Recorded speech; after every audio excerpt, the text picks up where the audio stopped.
Europe 1 Soir. 19h, 21h, Pierre de Villeneuve.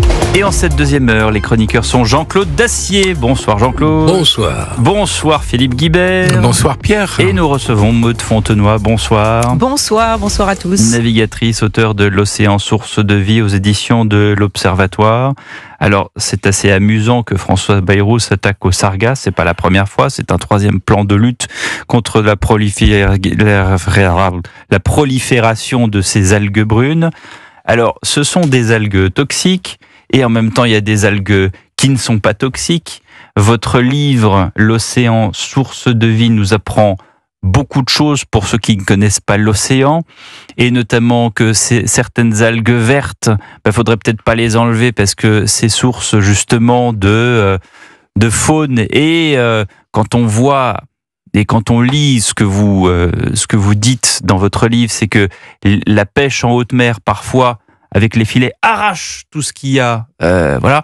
Il y a énormément de thématiques. La lutte contre le plastique qui n'en finit pas. C'est quand même pas très compliqué de savoir qu'une bouteille en plastique jetée à la mer, c'est de la pollution très très grave et que c'est très très difficile d'y faire. Il y a la pollution des navires, il y a la pollution des mégots. Quand on jette son mégot de cigarette dans une bouche d'égout, dans une ville de littoral, ça finit dans la mer, etc., etc. Quel est, j'allais dire, l'ultime but de ce livre, Maude Fontenoy? C'est dire quoi? C'est dire que l'océan, on en a besoin pour faire des médicaments, pour vivre, pour s'oxygéner, parce que c'est aussi une source formidable d'oxygène. C'est pour dire tout ça? Alors, merci déjà de votre invitation. Ce livre, c'est un cri d'amour à l'océan. Alors, quand on est navigateur... Je le crie avec vous, vous voyez. Vous êtes sympa, parce que quand on est navigateur, navigatrice, on a l'habitude de fréquenter les océans en long et en large, souvent en surface, mais aussi j'ai la chance de pouvoir beaucoup plonger.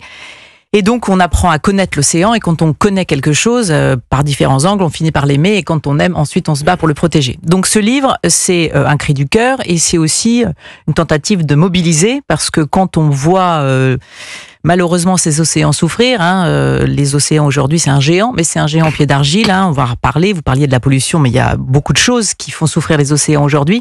Et aujourd'hui, ces océans, ils tirent le signal d'alarme, et c'est à nous, humains, sur Terre, et peut-être laissés comme ça sur le rivage, nous navigateurs, quand on vient au port, de s'armer pour pouvoir défendre ces océans.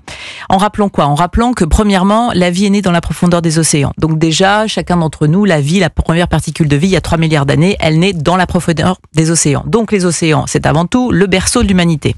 Ensuite, les océans, vous le rappeliez, c'est 22 000 médicaments qui viennent du milieu marin, c'est énormément de molécules qui sont étudiées. C'est l'oxygène que l'on respire. On parle souvent de forêt amazonienne qui nous oxygène, mais la moitié de l'oxygène que l'on respire vient des océans.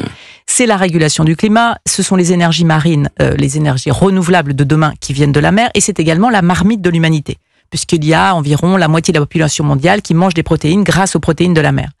Si je vous dis tout ça, c'est parce que peut-être que certaines personnes qui vous entendent, et on passe d'une actualité à un autre, et d'un désastre à un autre, et des fois on a un peu les bras qui nous en tombent. Moi-même, parfois, je suis passablement choquée et attristée par le vacarme du monde, et donc je trouve un certain réconfort dans l'action. Et si je vous dis tout ça, donc c'est parce que on a tendance à dire ouais, non mais les océans, ça va. Tu vois, il y a autre chose de plus important que les océans.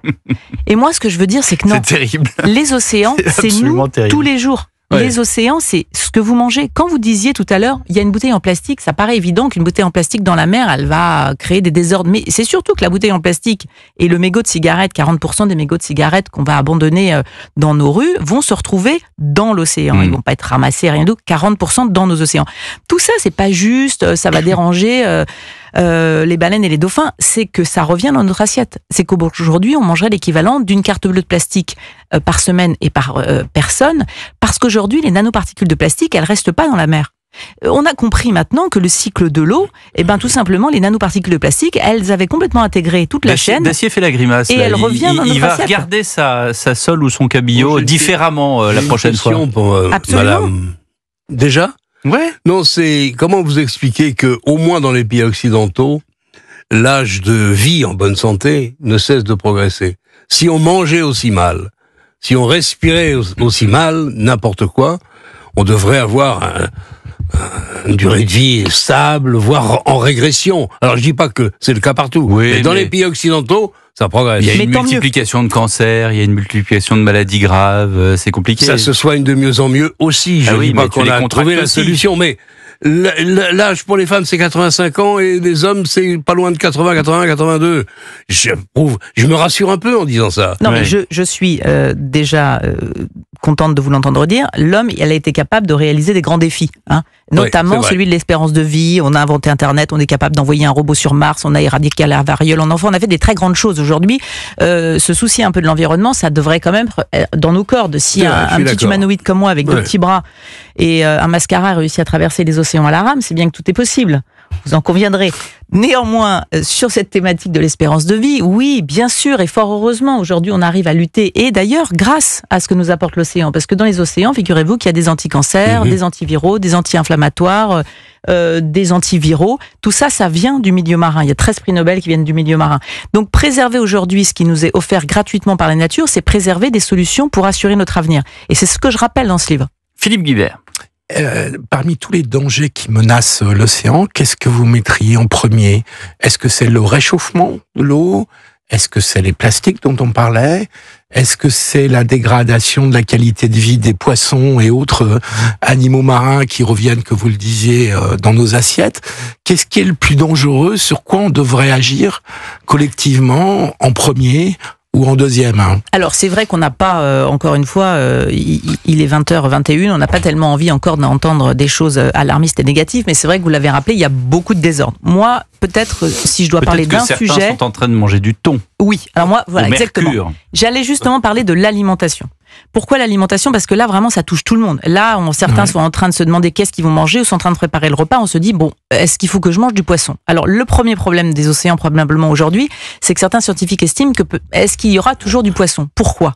Parce qu'on prend de plus en plus de poissons dans les océans, qu'on ne prélève pas toujours au bon moment ni à la bonne saison, qu'il y a des saisons de pêche, qu'il y a des zones de frais à respecter, qu'il y a des techniques de pêche qui sont plus invasives que d'autres et qu'il y a des bateaux plus ou moins destructeurs de leur environnement. Et je ne parle pas de la pêche française. La pêche française, 80% de la pêche française, c'est des bateaux de moins de 12 mètres, c'est-à-dire une pêche qu'on appelle artisanale avec des marins-pêcheurs courageux qui respectent les règles et les quotas. On est plutôt plus exemplaires que les autres. Absolument. Il faut savoir que la France, elle va prendre 1% de tout ce qui est capté dans les océans, quand l'Asie, elle toute seule, va en prendre 50. Donc il faut bien comprendre, il vient d'où le problème? C'est pas nos petits bateaux qui vont dégrader la pêche, mais c'est tous ces bateaux qui vont racler, partir en mer pendant des semaines pour tout prendre et détruire, comme vous le disiez, les habitats en dessous. Donc il y a une problématique de surpêche. On a par rapport à... Il y a ce film extraordinaire d'après le roman de Pierre Schoendoerfer, Le Crabe-Tambour, où il y a des scènes de pêche à la fin du film. On n'est plus du tout dans cette technique-là. C'est-à-dire qu'on a des techniques qui sont beaucoup plus invasives aujourd'hui parce qu'on veut faire du rendement. Aujourd'hui, évidemment, vous imaginez toute l'intelligence qu'on met pour arriver à faire des deepfakes dans certaines images. C'est la même chose. Aujourd'hui, notre technologie... Vous parlez des filets qui sont sous forme d'entonnoir. Enfin, aujourd'hui, il y a des techniques de pêche exceptionnelles. Il y a l'intelligence artificielle qui va même repérer à distance avec les satellites les poissons. Pardon. Donc aujourd'hui, on laisse plus du tout. On laisse plus sa chance au poisson. Le poisson, il peut plus s'en sortir. Donc la problématique, elle est 1, on prend beaucoup avec des techniques très sophistiquées. 2, on prend des poissons de façon illégale. Il y a un poisson sur 5 que vous consommez est pêché de façon illégale. Même en France. Donc, même en France, on va consommer du poisson qu'on ne sait pas exactement d'où il est venu, qu'on doit se poser vraiment la question. La pêche illégale, c'est un vrai gros problème. Vous dites d'ailleurs que vous achetez plus de la même façon les crevettes en supermarché. Exactement, mais à chaque fois, il faut se reposer la bonne question. On va revenir des crevettes parce qu'il y a des crevettes qui viennent... C'est la mer qui vous appelle. C'est un aquarium? Je vous prie de m'excuser. C'est l'aquarium de Satie, non, c'est pas ça. Donc en effet, pour ce qui concerne les crevettes, c'est vrai que c'est une grande question parce qu'on pêche des crevettes en mer du Nord et ces crevettes, elles partent ensuite au Maroc pour être décortiquées pour ensuite revenir. Donc il y a beaucoup d'incohérences. Mais pour revenir, donc on pêche beaucoup plus, on a des techniques qui sont de plus en plus invasives, on a de la pêche illicite et surtout on pêche une grande partie du poisson. Près de 80% de tout ce qui est pêché dans la mer au niveau mondial finit en farine de poissons pour nourrir d'autres types de poissons. Parce qu'on va élever des poissons qui, eux, vont consommer une autre espèce. C'est très comparable à l'agriculture, ce que vous nous racontez. Absolument. Donc aujourd'hui, qu'est-ce qu'il faut faire pour celui qui nous écoute, qui dit, bah oui, mais bon, moi, qu'est-ce que je fais? Il faut respecter les saisons. Par exemple, à cette saison, on peut manger de la dorade, on peut manger du bar, on peut manger du colin. Il y a des saisons. Ensuite, il faut des poissons qui soient labellisés. Pêche durable, Pavillon France, MSC, il y a des labels. Et puis il va falloir poser la question à son pêcheur et à son étal de poissonnier, comme on le ferait en pharmacie. Et puis enfin, il va falloir choisir des poissons qui sont plus petits, c'est-à-dire moins de fin de chaîne alimentaire. Il faut arrêter, vous le disiez tout à l'heure, le mercure. Ben oui, il faut arrêter de manger autant de thon, d'espadons, de marlins, parce qu'ils vont accumuler plus de métaux lourds. Et il faut manger de la sardine, du maquereau, du hareng, des plus petits poissons. Il nous reste 2 minutes, Maud Fontenoy. Vous avez observé la mer de votre catamaran, en tout cas de votre... Voilà, moi je l'ai observé d'un grand bateau gris avec des missiles dessus. Bon, chacun a sa façon d'observer les choses.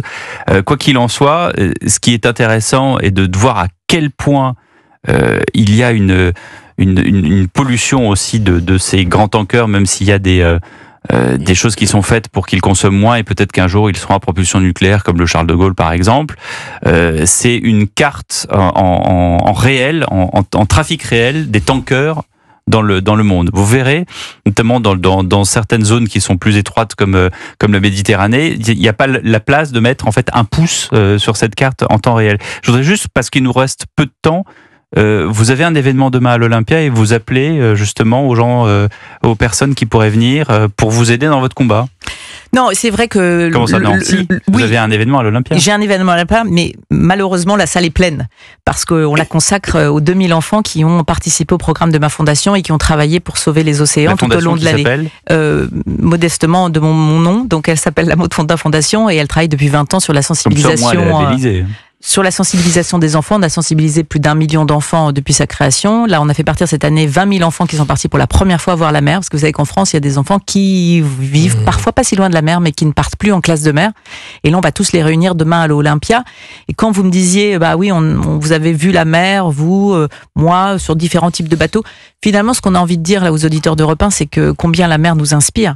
C'est un lieu, enfin moi, c'est vraiment un pays infini, un pays où c'est vrai, quand on part comme ça à la rame, c'est une prison, mais une prison sans barreaux, sans barrières, sans gardien. C'est le fourmillement de la vie, c'est des ciels étoilés. Enfin, c'est sublime. Mais oui, c'est ça, l'amour de l'océan. Ben oui, cet amour de l'océan. Comme dans le film Splash, vous allez avoir une. Ou dans le film Le Grand Bleu.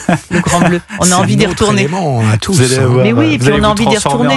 Et puis avec Europe 1, tout bleu derrière nous. Ça s'y prête. Voilà, vous voyez, quel bel écrin. Maud Fontenoy, l'océan, source de vie, elle est absolument aux éditions de l'Observatoire. Nous, on se retrouve avec Jean-Claude et Philippe pour passer en revue l'actualité riche. Ça commence par une baffe. Vous voyez de quoi je parle? À tout de suite sur Europe 1.